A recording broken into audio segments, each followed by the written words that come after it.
8 countries, including Panama, Tunisia and the United Arab Emirates, are now off the European Union's tax haven blacklist. They've convinced EU finance ministers meeting in Brussels that they're doing enough to reduce tax avoidance. Ministers also approved an $8 billion bailout for Greece in exchange for progress by the government to cut spending and boost revenues.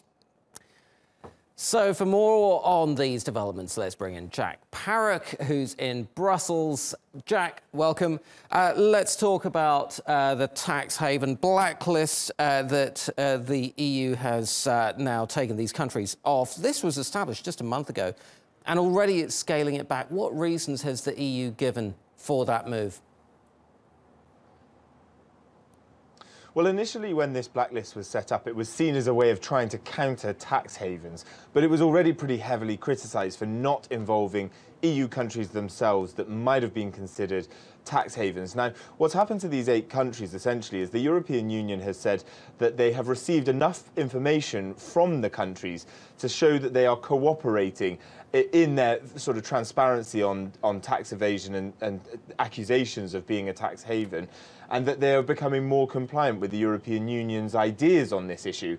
So what the ministers are saying essentially is that this blacklist has been a success, but clearly the message that it is being perceived to be sending out by many that are critical of the EU's blacklist in the first place is that they're just letting people off the hook. And specifically where that's going is towards Panama, which is obviously the scene of a huge leak of documents that showed tax havens and how tax havens were operating.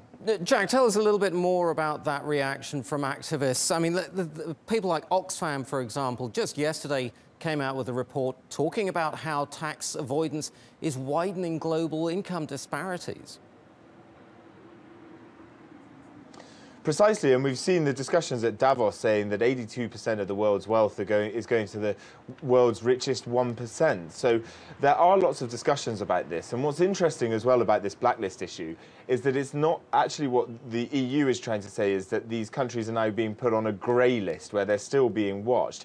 But as far as the campaigners are concerned, the idea is that this blacklist was actually more of a signal, because at the moment it's perceived to be relatively toothless. There are no sanctions for the countries that are on the blacklist. It was just meant to send out a signal. And the campaigners are concerned that the signal that removing countries from the blacklist is showing is that really you can be on this blacklist but can get off it pretty easy with a couple of well-placed emails, is what a lot of the campaigners are saying has happened.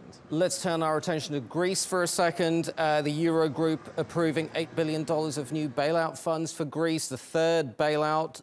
What has Greece agreed to do in exchange for this money? Well, there's been a huge set of legislation going through the parliament in Athens, but they haven't really managed to get exactly the bailout that they wanted quite as soon as they wanted, because only 92 of the 110 pieces of legislation that the European creditors were demanding did get passed. Now, that was things ranging from cuts to welfare benefits and to a legislation to make things like strikes more difficult so that the economy isn't so disrupted. Now, this is a pretty positive thing for the Greek government, but really now what everyone's looking at is how far the Greek government can raise the concerns and raise the ability to get debt relief, wiping off some of the country's debt when it comes out of its bailout in August. Jack Parrock, thank you very much indeed.